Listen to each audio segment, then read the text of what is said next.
nessa pregação, melhor dizendo, precisamos compreender que Deus está falando através de um homem chamado Salomão.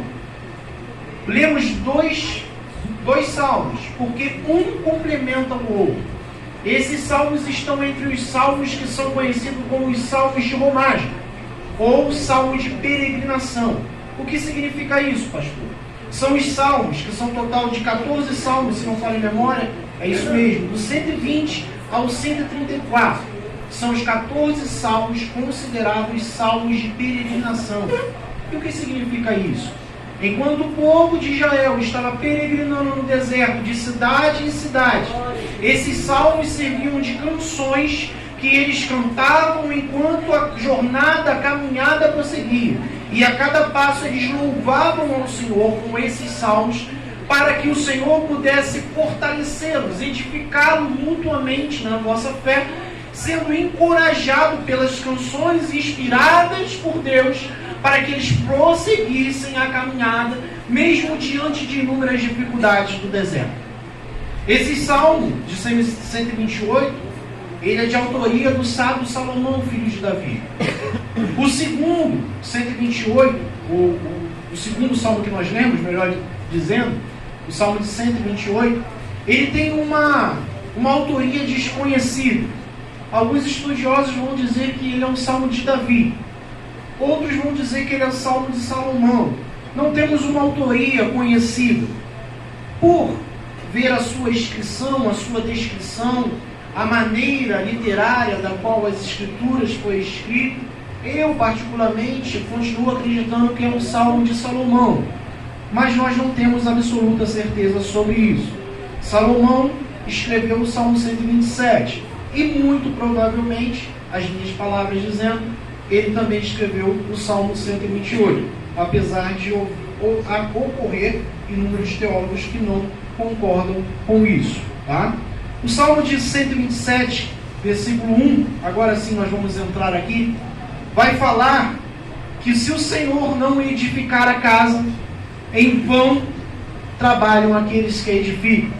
E na parte B do versículo vai dizer que em vão trabalha o sentinela, se o Senhor não vigiar a cidade. Aqui nós temos duas analogias usadas pelo sábio Salomão para dizer e para comparar aquilo que era normal, ideal e natural daquele povo, para falar algo acerca da família, da felicidade acerca da família. Primeiro ele vai falar sobre a construção civil. Ele vai dizer que não adianta o operário, o construtor, trabalhar se o Senhor não estiver com ele. Ele trabalha em vão. Isso é muito notório para o povo daquela época. As construções, hoje, nós sabemos muito de construção, entendemos, sabemos exatamente o que é construção civil, mas para aquela época era mais árduo ainda. A construção civil era mais árdua. A maneira como se conduzia, os instrumentos, nós estamos falando acerca de 1400 anos antes de Cristo, quando é datado alguns salmos, e provavelmente dentre eles o Salmo 127 e 128. Então estamos falando algo acerca de 3400 anos atrás, aonde Salomão vai dizer para o povo, olha só, assim como um construtor trabalha e é totalmente dependente de Deus, assim como um sentinela. O que é sentinela, pastor? Sentinela é o militar, é o soldado ou guarda que fica às portas da cidade vigiando a cidade. Diferente de nós, dos nossos dias atuais, do século 21, se nós não olharmos para 3.400 anos atrás, de repente essa palavra, ela passa despercebida, nós não conseguimos compreender, a leitura se torna uma leitura difícil. Mas nós precisamos entender que as cidades, há 3.400 anos atrás, eram cidades muito pequenas, irmãos. As cidades do primeiro século, que antecederam o primeiro século, eram cidadezinhas muito pequenas. Cerca de 3 quilômetros de diâmetro, cerca de 4 quilômetros. As cidades maiores do Antigo Oriente eram a cidade de Atenas, a cidade mais conhecidas, e mesmo assim elas tinham cerca de 5 quilômetros de circunferência. Ou seja, eram cidades pequenas. A cidade de Belfort Roxo, onde nós estamos aqui, é muito grande comparada àquelas cidades daquela época, daquele tempo. E as cidades, elas só viviam em conflitos. Naquela época, os povos, eles viviam em guerra, conflitando-se uns aos outros, e uns tentando tomar as cidades dos outros. E muitas das cidades eram cercadas por muros. Nós vemos isso claramente nos muros de Jericó, quando Josué vai lá e através do poder de Deus, Deus o capacita e as muralhas caem ao chão. Muitas cidades com proporções menores de muro, mas muitas cidades eram cercadas por muros. E na entrada das cidades, ou em cima dos muros, existiam quem? Os sentinelas, que cuidavam das cidades. E quando um povo inimigo vinha tentar tomar a cidade, ele tocava o alerta e dizia: invasor, invasor. E o Senhor está falando para esse povo, dizendo para algo que para ele é muito claro. Para a gente fica difícil entender. Sentinela que vigia a cidade, que negócio é esse, né? Por isso nós olhamos assim, é estranho. Mas para aquele povo era muito claro.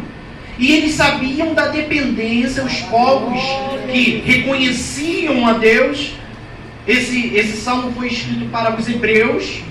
Os hebreus sabiam exatamente que os sentinelas eram totalmente dependentes de Deus, que não adiantavam estar ali munidos de armas bélicas. Mas se o Senhor não guardasse a cidade, de nada valeria todo aquele cuidado, toda aquela atenção. E Salomão, ele vai prosseguir dizendo no versículo 2,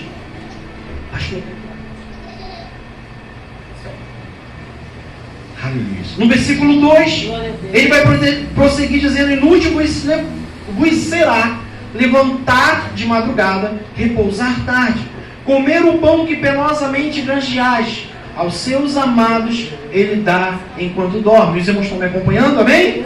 Aleluia.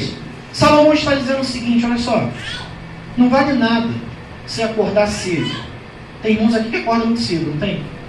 Sempre tem, né? 3 horas da manhã, 4 horas da manhã. Acorda cedo e vai dormir tarde, meia-noite, 1 hora. Trabalha muito, trabalha árduo para manter a sua família, para trazer o pão de cada dia. Mas Salomão está dizendo aqui que é inútil levantar de madrugada, repousar tarde. Trabalha muito, se o Senhor não estiver com ele. Aleluia. Porque o Senhor, ele dá aos seus amados. Quem é amado do Senhor aqui? Aleluia. E eu quero ampliar esse amado aqui, para os irmãos compreenderem. Esse amado aqui é um amor especial de Deus para com aqueles que o amam de maneira recíproca. Existe o amor de Deus, ele se estende de maneira que a compreensão humana não consegue entender.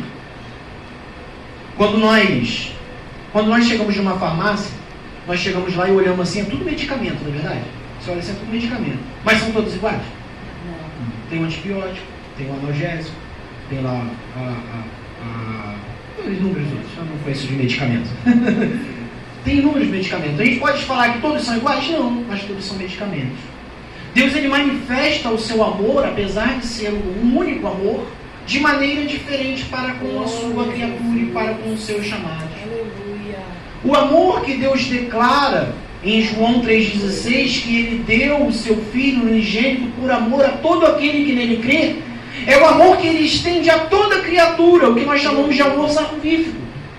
Deus ama de tal maneira a humanidade que é capaz de entregar o seu Filho para que todo ser humano, todo indivíduo, toda a criação pudesse ser alcançada pelo amor de Deus.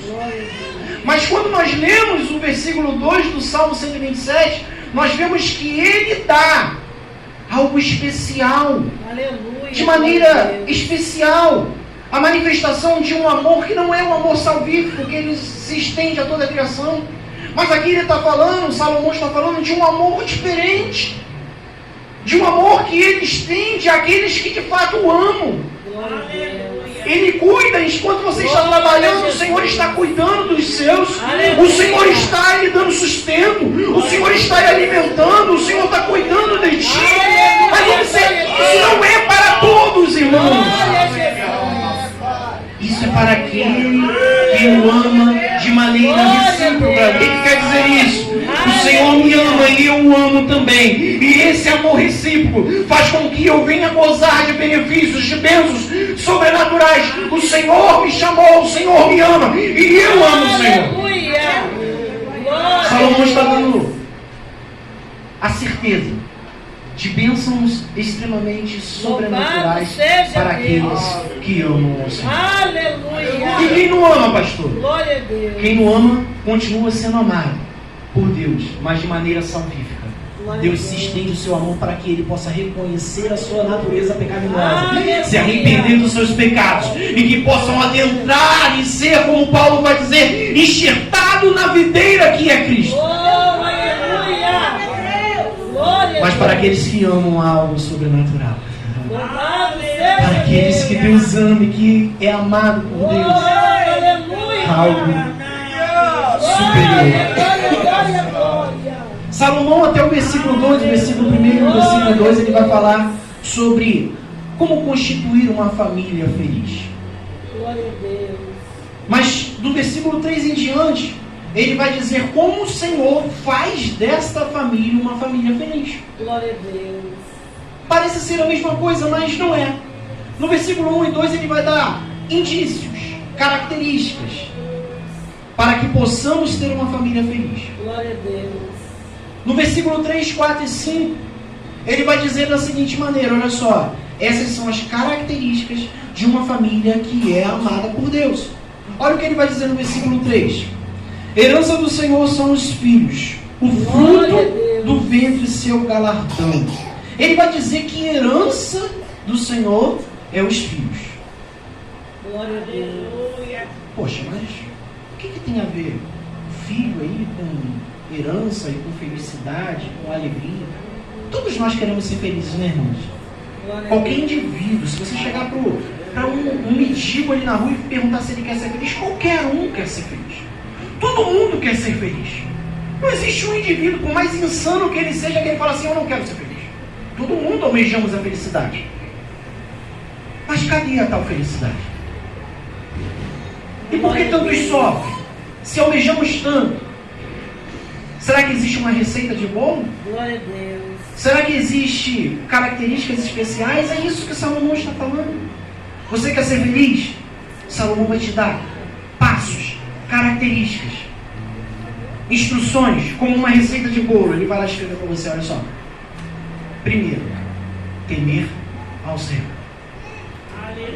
Ou melhor, primeiro, temer ao Senhor. Segundo, olhe mais à frente. Primeiro, amar ao Senhor. O Senhor me ama, eu amo. E eu tenho, por causa desse amor recíproco, bênçãos sobrenaturais sobre nossas vidas. Glória a Deus. Mas no 3 em diante, ele vai dizer da maneira como Deus abençoa aquele que é amado por Deus e ama a Deus.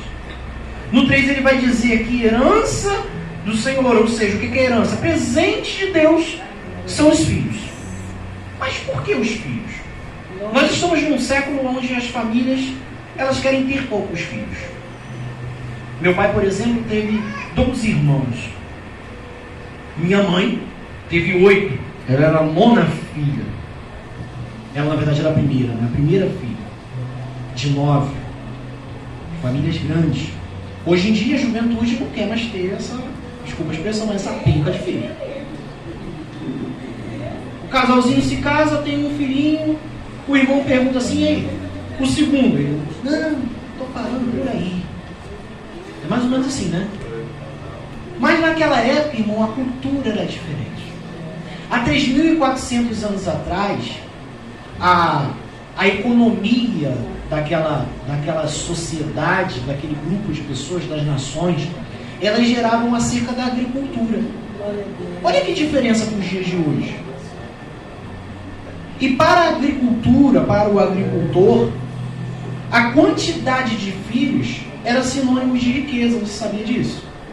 Para o agricultor, quanto mais filho, era mais mão de obra. E quanto mais mão de obra, mais produção agrícola. E quanto mais produção agrícola, mais riquezas. Aleluia, Jesus. Você entendeu agora por que Salomão está falando que serão abençoados com filhos? Aqueles que têm muitos filhos são ricos, são abençoados por Deus. Aleluia. É muito fácil nós observarmos isso. As mulheres daquela época, quando não podiam, nem daquela época, vamos pensar aqui no período que antecedeu a Cristo um pouquinho, as mulheres que não podiam ter filho eram consideradas mulheres amaldiçoadas. Não é isso que aconteceu com Ana, que era humilhada por Penina, Rebeca e outras mulheres que não podiam ter filho, e o Senhor, inúmeras vezes, abençoava e abria a sua mente. Era a bênção de Deus os filhos, e aqueles, quanto mais filhos tinham, mais abençoados os filhos eram. E aqueles produtores agrícolas, quanto mais filhos, mais ricos eles se tornavam. Eram mais abençoados por Deus. Glória a Jesus. E Salomão está fazendo essa associação. Ele está falando assim, ó, se você tem muitos filhos, você será abençoado de Deus. Assim como o homem que tem muitos filhos, sua família vai ser muito feliz. Glória a Deus. E ele prossegue nesse mesmo sentido, dizendo no versículo 4, contempla comigo aí, versículo 4. Para ganharmos tempo, vamos ver o 4 e o 5 juntos, aí depois eu explico os dois. Como flecha na mão do guerreiro, assim os filhos da mocidade. Feliz é o homem que enche deles a sua aljava, não será envergonhado quando pleitear com os inimigos à porta. Com flechas. O que significa isso? O que significa como flecheiro, tem muitas flechas? A quantidade de bênçãos serão sem medidas para você, como assim a quantidade de flechas na mão de um guerreiro. Observe, irmãos, que há 3.400 anos atrás, o poder bélico de um exército, ele não estava nas armas que nós temos hoje, conhecemos hoje. Não existia esse armamento que existe hoje. O armamento, o poder maior de um exército naquela época estava nos seus flecheiros. Não existia ainda a produção de aço e de ferro como existe hoje. A idade do aço ela foi aproximadamente 1.200 anos antes de Cristo. Então as espadas que eram produzidas naquela época eram espadas feitas de pedra. Não existia ainda o sistema de trabalhar a ferragem e o aço. A ferragem e o aço só foi começar a ser trabalhada 1.200 anos antes de Cristo. E esse salmo ele foi escrito aproximadamente 1.400 anos antes de Cristo. 1.440 anos antes de Cristo. Ou seja, a produção de armamento feito de aço e de ferro só viria a acontecer há 240 anos após Salomão ter escrito esse salmo. Então, o que era a arma do exército naquela época? Pedra. Espadas feitas de pedra. Que era muito ineficiente. E qual era o armamento mais eficiente que existia? A flecha. A flecha não existia. A flecha existia. E mesmo depois, quando se fala, eu falei de 1.200 a idade do ferro, do aço, quando começaram a trabalhar o aço. Mas mesmo assim, os hebreus ainda não usufruíam desse benefício. Existem indícios arqueológicos que o povo que mais trabalhava o aço e o ferro eram os filisteus. E o povo que mais importava o aço e o ferro era o Egito, que era uma das civilizações mais antigas do mundo. Glória a Jesus. Então os hebreus não gozavam ainda desse benefício, mesmo em 1200. Eles só vieram experimentar armamentos como espada para guerrear muitos anos depois do que Salomão escreveu esse versículo. É claro que a contagem dos tempos, elas possuem muitos erros. Alguns arqueólogos, batem com outros, dizendo que as datas não batem. Mas o que é fato é, o povo não tinha armamento. O melhor armamento do povo nessa época, dos exércitos nessa época, principalmente o exército hebreu, era a flecha.